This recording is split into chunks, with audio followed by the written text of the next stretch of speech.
ప్రమాదకర స్మార్ట్ మీటర్లను రద్దు చేయాలని విద్యుత్ ఛార్జీలు నిలువు దోపిడీ ఆపాలంటూ ప్రజా సంఘాల ఐక్యవేదిక ఆధ్వర్యంలో కల్లూరు దర్వాజా హాంద్రీ బ్రిడ్జ్ పక్కన గల కరెంట్ ఆఫీస్ ముందు కార్యక్రమం నిర్వహించారు.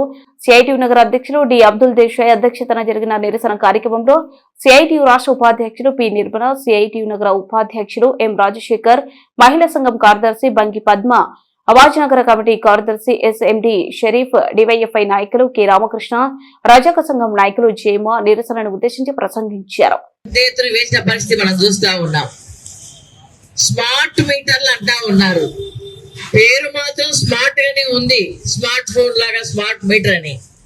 కానీ అది పెట్టుకుంటే మాత్రం మన కరెంట్ షాకే తప్పదు, మనం చదువుక తప్పదనే పరిస్థితి, అంత షాక్ లోకి మనం వెళ్లే పరిస్థితి ఈ స్మార్ట్ మీటర్ల ద్వారా ఉందనే విషయాన్ని తప్పనిసరిగా ప్రజలు గుర్తించాల్సిన అవసరం ఉంది.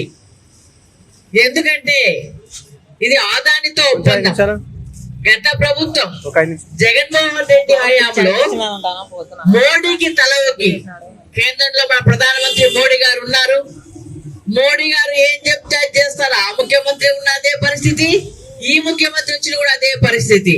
మోడీ గారికి మోకరిలేయడం, పాదామోదాలు చేయడం తప్ప వీళ్ళు స్వతంత్రంగా చేసే పరిస్థితి లేదనే విషయం మనం గమనించాల్సిన అవసరం ఉంది. అందులో భాగంగానే ఆ రోజు ఆదాయంతో ఒప్పందం చేసుకుని 25 సంవత్సరాలు 1,00,000 కోట్ల భారాలు ఆంధ్రప్రదేశ్ పేదపైన వేయాలనే పద్ధతిలో జగన్మోహన్ రెడ్డి గారు ఒప్పందం